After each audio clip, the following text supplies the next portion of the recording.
नमस्कार, मैं भारत पंचवाल स्वागत करता हूं आपका राजीव टाइम्स में। ये रुक करते हैं महानगर की खबरों की ओर। दिल्ली में एक बार फिर केंद्र सरकार और ईडी की कार्रवाई के खिलाफ कांग्रेस सड़कों पर उतर आई है। कांग्रेस नेताओं और कार्यकर्ताओं ने दिल्ली स्थित पार्टी मुख्यालय के बाहर जोरदार प्रदर्शन किया। दिल्ली के एआईसीसी मुख्यालय के बाहर कांग्रेस कार्यकर्ताओं का जमावड़ा, हाथों में तख्तियां और झंडे लिए कार्यकर्ता केंद्र सरकार के खिलाफ नारेबाजी कर रहे थे। प्रदर्शन का मुख्य कारण ईडी की लगातार कार्रवाइयों और कांग्रेस नेताओं पर एजेंसियों का शिकंजा बताया जा रहा है। प्रदर्शन के दौरान दिल्ली पुलिस ने बैरिकेडिंग कर प्रदर्शनकारियों को रोकने की कोशिश की, लेकिन जब वे नहीं माने तो उन्हें हिरासत में ले लिया गया। इस दौरान कांग्रेस नेताओं ने मीडिया से बात करते हुए आरोप लगाया कि यह लोकतंत्र की हत्या है और विपक्ष की आवाज को दबाने की कोशिश हो रही है। उन्होंने आरोप लगाया कि मोदी सरकार केंद्रीय एजेंसियों का राजनीतिक हथियारों के तौर पर इस्तेमाल कर रही है। प्रदर्शन के दौरान जब कांग्रेस कार्यकर्ता ने सड़क जाम कर विरोध जताया तो पुलिस ने उन्हें रोकने की कोशिश की। हालात बिगड़ने पर कई कांग्रेस नेताओं और कार्यकर्ताओं को हिरासत में भी ले लिया गया। कांग्रेस का कहना है कि लोकतंत्र में विपक्ष की आवाज को दबाने की कोशिश की जा रही है। नहीं चलेगी, नहीं चलेगी। ईडी के दम पे ये सरकार नहीं चलेगी, नहीं चलेगी। अरे जब जब मोदी डरता है, पुलिस को आगे करता है। अरे जब जब मोदी डरता है, पुलिस को आगे करता है। अरे जब जब मोदी डरता है, पुलिस को आगे करता है। ईडी के दम पे ये सरकार नहीं चलेगी, नहीं चलेगी। अरे ईडी के दम पे ये सरकार नहीं चलेगी, नहीं चलेगी। पुलिस के दम पे ये सरकार नहीं चलेगी, नहीं चलेगी। अदालत में लड़ाई जिस एजेंसी के जरिए पहुंचाई गई है, उसकी जो पूरी मंशा है वो सिर्फ और सिर्फ विपक्ष को प्रताड़ित करने की है। इधर गुजरात में अधिवेशन होता है, राहुल गांधी जी मोडासा पहुंचते हैं और इधर चार्जशीट दाखिल की जाती है। आप क्रोनोलॉजी समझिए ना। भारतीय जनता पार्टी आने वाले बिहार के चुनाव से, गुजरात में कांग्रेस पार्टी की सक्रियता से, आने वाले असम के चुनाव की संभावित हार को देख करके और विपक्ष की सक्रियता को देख करके, 400 पार के नारे के बाद भी 240 पे अटक जाने के बाद भारतीय जनता पार्टी चाहती है कि विपक्ष को पूरी तरह से कुचल दिया जाए, उनके संसाधन तोड़ दिए जाएं, उनके नेताओं का मनोबल तोड़ दिया जाए। लेकिन भाजपा ये भूल जाती है कि ये गांधी परिवार है जिसने इस देश के लिए न जाने कितनी कुर्बानियां दी हैं। आप गांधी परिवार पे आरोप लगाते हैं। वो एक गांधी परिवार वो परिवार है जिसने अपनी निजी संपत्तियां इस देश के लिए दान कर दी हैं। आप उस पर इस तरह के आरोप लगाते हैं, ये बहुत शर्मनाक है और इसके खिलाफ पूरे देश में आज कांग्रेस पार्टी प्रदर्शन। महाराष्ट्र के नासिक में अवैध दरगाह को बुधवार सुबह बुलडोजर से ध्वस्त कर दिया गया है। मंगलवार रात को अवैध निर्माण ढहाने पहुंची टीम और पुलिस फोर्स पर बिजली की आपूर्ति बाधित करके पथराव किया गया था। सुबह प्रशासन ने ज्यादा पुलिस फोर्स को तैनात करके अवैध दरगाह को बुलडोजर से गिरा दिया। इस अवैध दरगाह को नासिक नगर निगम ने 1 अप्रैल को नोटिस दी थी। इसमें दरगाह ट्रस्ट को 15 दिन में अवैध निर्माण हटाने को कहा था। ऐसा नहीं होने पर निगम ने बुलडोजर एक्शन की बात कही थी। भारी विरोध और पथराव के बाद निगम ने सुबह 8:45 बजे दरगाह को ध्वस्त कर दिया। वहीं मंगलवार को आधी रात के आसपास इलाके में जमकर बवाल हुआ। रात के समय बिजली जाने की वजह से भीड़ ने फायदा उठाया और अवैध दरगाह हटाने गई नगर निगम की टीम व पुलिस पर पथराव किया। इसमें 4 अधिकारियों समेत 31 पुलिस कर्मचारी घायल हुए हैं, जिन्हें नजदीकी अस्पताल में भर्ती कराया गया है। 5 वाहनों को नुकसान भी पहुंचाया गया। इलाके के विवादित धार्मिक स्थल को लेकर अफवाह फैलने से तनाव की स्थिति पैदा हुई थी। रात के समय 500 पुलिसकर्मी तैनात थे और भीड़ 400 से ज्यादा थी। भीड़ द्वारा पथराव किए जाने के बाद पुलिस ने आंसू गैस छोड़े। बिहार में चुनावी घमासान जारी है। जैसे युद्ध और प्यार में सब कुछ जायज है, वैसे ही चुनाव में भी आरोप प्रत्यारोप का दौर चल रहा है। नेताओं के बीच एक दूसरे की छवि बिगाड़ने का खेल चल रहा है। प्रतिद्वंदी को ऐसा बदनाम कर दो कि जितना उन्हें वोट देने से पहले 1000 बार सोचे। हाल ही में केंद्रीय मंत्री राजीव रंजन उर्फ ललन सिंह ने तेजस्वी यादव पर कुछ आरोप लगाए हैं। ऐसा लगता है कि वे अपने आरोपों से कुछ खास मकसद साधना चाहते हैं।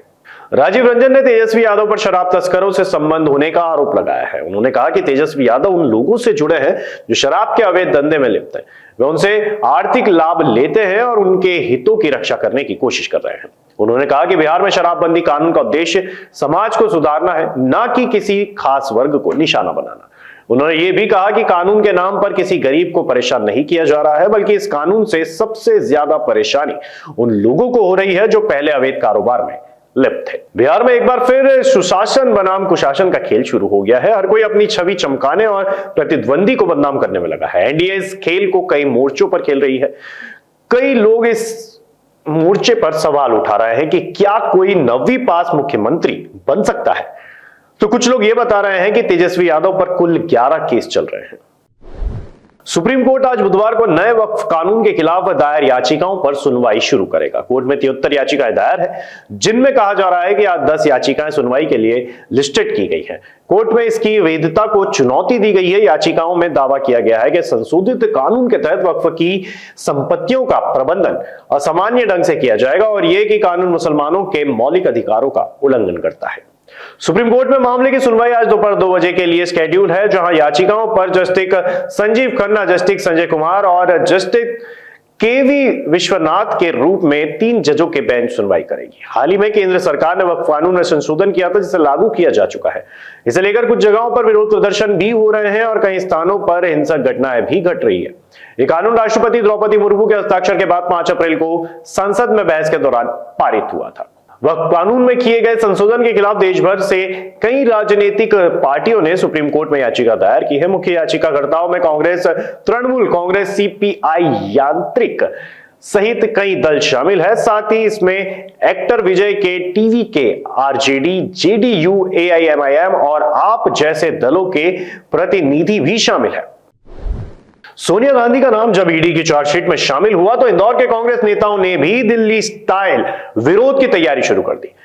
बैनर बन गए, नारे तैयार हो गए और कार्यकर्ता जोश में भर गए।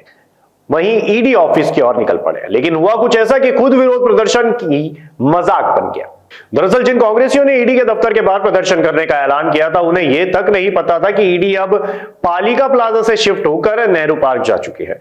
विरोध की पूरी रणनीति वही पुरानी लोकेशन पर टिक गई और जैसे ही मीडिया ने यह बात उजागर की, कांग्रेस नेता बैकफुट पर आ गए। जोश में निकले थे, लेकिन गंतव्य की गड़बड़ था तो नारे लगने से पहले ही सब ठप हो गया।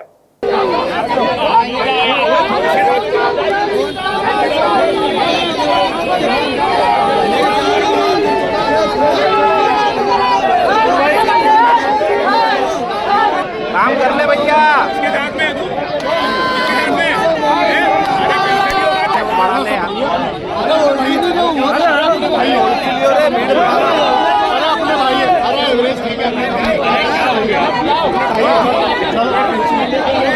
विरोध की जगह खोजते खोजते नेता जल्दबाजी में पार्टी ऑफिस लौट आए और मीटिंग में जुट गए कि अब प्रदर्शन कहां किया जाए। वहीं भाजपा ने मौके पर करारा तंज मारते हुए कहा, जिन्हें ईडी दफ्तर की लोकेशन नहीं मालूम, वो जनता की आवाज कैसे उठाएंगे। भाजपा प्रवक्ता नरेंद्र सालूजा ने कांग्रेस पर चुटकी दी। गांधी परिवार की चापलूसी में इतने व्यस्त हैं कि एजेंसी के नए ऑफिस का ही पता भूल गए। प्रदर्शन करना था, लेकिन गूगल मैप खोलना वे भूल गए।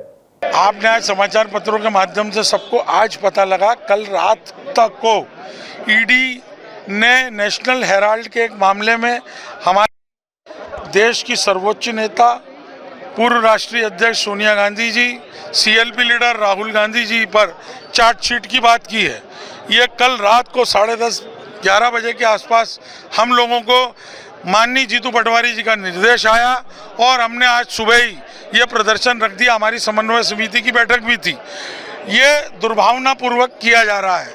देश में एक दबाव की, डर की, भय की राजनीति ईडी, आईटी और सीबीआई के माध्यम से भारतीय जनता पार्टी की सरकारें कर रही है। इतना ही नहीं, उन्होंने याद दिलाया कि कुछ महीने पहले भी कांग्रेस नेताओं ने ग्रामीण पुलिस को सौंपा जाने वाला ज्ञापन सीधे पुलिस कमिश्नर को दे दिया था। अब सबकी निगाहें इस बात पर है कि क्या कांग्रेस इस बार सही दफ्तर तक पहुंच पाएगी या फिर उनका विरोध सिर्फ बयानबाजी और सोशल मीडिया तक ही सीमित रह जाएगा।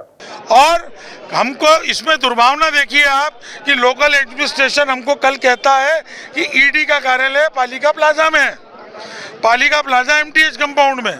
हमारे लोग वहाँ भी पहुँच गए। हमने गांधी भवन से वहाँ का कार्यक्रम रखा।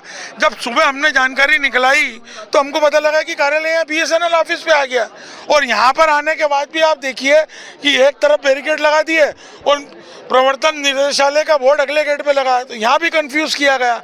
जिला प्रशासन नहीं चाहता है कि हमारा जो प्रदर्शन है वो एक अच्छे तरीके से हो रहा है, पर ये चाहते हैं कि हम कांग्रेसियों को कंफ्यूज रखें। पर कांग्रेस सड़कों पर उतरी हुई है, विपक्ष अपना काम करेगी और हम अपनी जिम्मेदारी निभा रहे हैं। जिस तरह इस देश के तानाशाह प्रधानमंत्री नरेंद्र मोदी ने षड्यंत्र रचा है, बेवजह के केसों में, प्रकरणों में उलझा के हमारी नेता सोनिया गांधी, हमारे नेता राहुल गांधी को जेल में डालने का नेशनल हेराल्ड के नाम पे जो षड्यंत्र रचा है, हर करोड़ों कार्यकर्ता इस समय हर जिले में मुख्यालय पे ईडी कार्यालय के सामने जाके प्रदर्शन कर रहे हैं और मांग कर रहे हैं कि यदि इस तरह धोखाधड़ी से झूठे प्रकरण बना के यदि हमारे नेताओं को जेल में डाला तो नरेंद्र मोदी, अमित शाह तुम्हारी सरकार की ईंट से ईंट बजा देंगे। सूचना थी जिस पर से यहाँ पे इंतजाम लगाया गया था, चाक चौबंद व्यवस्था के बीच में उनके द्वारा अपनी बात रखी गई थी और प्रशासन के माध्यम से उनका एक ज्ञापन लिया गया है जो संबंधित विभाग को भेजा जाएगा। जिस को ज्ञापन दिया गया है उस एजेंसी के पास भेजा जाएगा। और फिलहाल के लिए बुलेटिन में इतना ही। तमाम जानकारी के लिए देखते रहिए राजीव टाइम्स।